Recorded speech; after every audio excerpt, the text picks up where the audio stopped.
ಅಲ್ಲಿ ರಾವಣಾಸುರನ ಮಂಚದ ಪಕ್ಕದಲ್ಲಿ ಅದಕ್ಕಿಂತ ಚಿಕ್ಕ ಮಂಚವೊಂದರ ಮೇಲೆ ಮಧ್ಯ ವಯಸ್ಸಿನ ಹೆಂಗಸೊಬ್ಬಳು ಮಲಗಿ ನಿದ್ರೆ ಮಾಡ್ತಾ ಇದ್ಲು. ನೋಡೋದಕ್ಕೆ ಸತ್ವಗುಣವೇ ಅವಳಲ್ಲಿ ಮೂರ್ತಿ ಭವಿಸ್ತಿತ್ತು. ಆ ಮುಖಲಕ್ಷಣ ಸಾತ್ವಿಕತೆಗೆ ನೋಡಿರ್ತಕ್ಕಂಥ ಹನುಮಂತನಿಗೆ ಅವಳೇ ಸೀತೆ ಇರ್ಬೋದು ಅನಿಸ್ಬಿಡ್ತು. ಆನಂದ ಬುಕ್ಕಿ ಕುಡಿದಾಡ್ದ, ಯಾಕೆಂದರೆ ಕಂಡೆ ನಾನು ಅಂತ.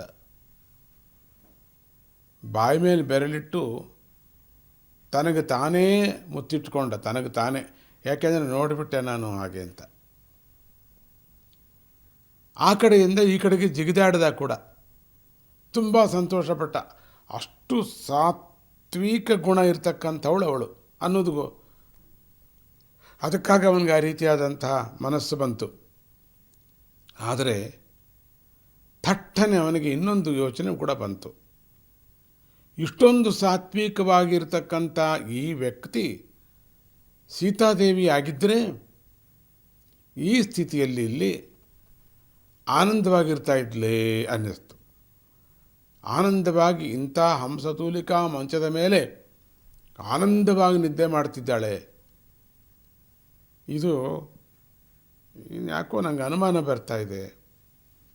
ನಾನು ಅಂದ್ಕೊಂಡ ಹಾಗೆ ಸೀತೆ ಅಲ್ವೇನೋ. ಎಲ್ಲ ಹೆಂಗಸರನ್ನ ಸೀತೆ ಅಂತ ನೋಡಿದ್ದಾಯಿತು ನಾನು. ಈ ಸೀತೆ ಅಲ್ಲದೇ ಇರೋಳನ್ನು ಸೀತೆ ಅಂತ ಅನ್ಕೋತಾ ಇದ್ದೀನಲ್ಲ. ಏನಿರ್ಬೋದು ಇದು? ನನ್ನ ಮನಸ್ಸು ಯಾಕೆ ಹೀಗಾಗ್ತಿದೆ? ಹನುಮಂತನು ಮತ್ತೆ ಇನ್ನೊಂದು ಸಲ ಅವಳನ್ನು ಪರಿಶೀಲನೆ ಮಾಡಿ ನೋಡ್ತಾನೆ. ಅವಳು ಸೀತೆ ಅಲ್ಲ ಅನ್ನೋದು ಗೊತ್ತಾಗ್ಬಿಡ್ತವನಿಗೆ. ಆದರೆ ಮಹಾಪತಿವ್ರತೆ ಅಂತ ಪ್ರಸಿದ್ಧಳಾದ ರಾವಣನ ಪಟ್ಟದ ರಾಣಿ ಮಂಡೋದರಿ ಅಂತ ನಿಶ್ಚಯಿಸ್ಕೊಂಡ್ಬಿಟ್ಟ. ಈ ಕಥೆಗಳನ್ನೆಲ್ಲ ಕೇಳಿದ್ನಲ್ಲ, ಸುಗ್ರೀವನು ಹೇಳಿದ್ನಲ್ಲ ಎಲ್ಲ ಕಥೆಗಳು. ಓಹೋ, ಇದು ಮಂಡೋದರಿ, ಇವಳು ಸೀತೆ ಅಲ್ಲ. ಅವಳಲ್ಲಿದ್ದ ಉತ್ತಮ ಸಾಮುದ್ರಿಕ ಲಕ್ಷಣಗಳನ್ನು ಗಮನಿಸಿ, ಸಾಮುದ್ರಿಕ ಶಾಸ್ತ್ರವನ್ನು ಮಾಡ್ತಕ್ಕಂಥ ಗೊತ್ತಿರ್ತಕ್ಕಂಥದ್ದು ಹನುಮಂತನಿಗೆ ಎಲ್ಲರಿಗೂ ಗೊತ್ತಲ್ಲ. ಅಂಗಾಂಗಗಳನ್ನು ನೋಡಿ ಹೇಳುವಂಥದ್ದು. ಕೆಲವರು ಕಣ್ಣು ಮುಚ್ಚಿಕೊಂಡು ಎದುರಿಗೆ ಕೂತಿರ್ತಕ್ಕಂಥವರನ್ನು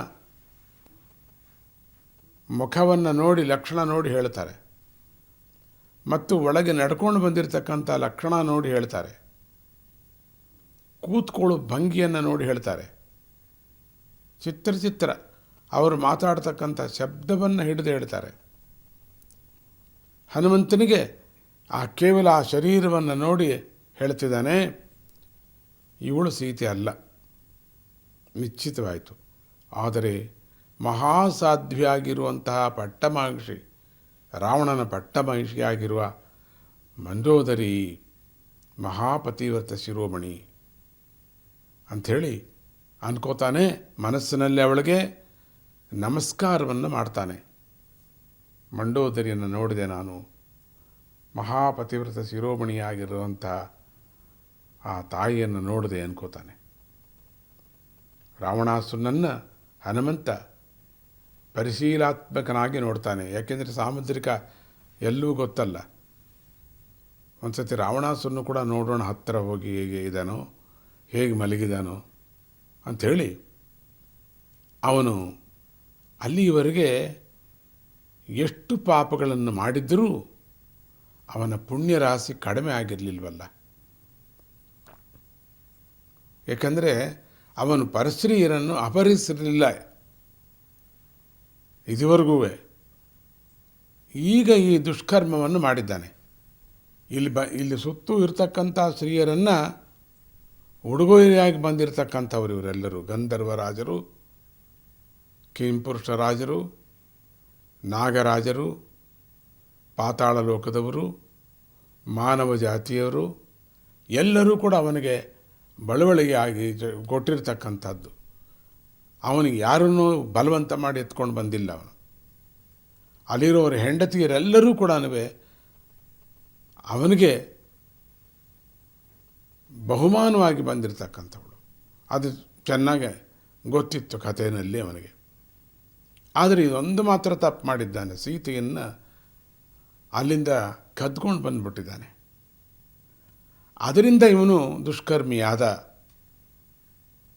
ಅದರಲ್ಲೂ ಜಗದ್ವಂದ್ಯನಾದ ಶ್ರೀರಾಮಚಂದ್ರನ ಧರ್ಮಪತ್ನಿಯಾಗ ಮಹಾಸಾಧ್ವಿಯಾದ ಸೀತಾದೇವಿಯನ್ನು ಅಪಹರಿಸಿದ್ದಾನಲ್ವಾ ಇವನು ಅಂತ ಯೋಚನೆ ಮಾಡ್ತಿದ್ದಾನೆ. ಆ ಮಲಗಿದ್ದವನನ್ನು ನೋಡಿ ಹನುಮಂತ ಯೋಚನೆ ಮಾಡ್ತಿದ್ದಾನೆ.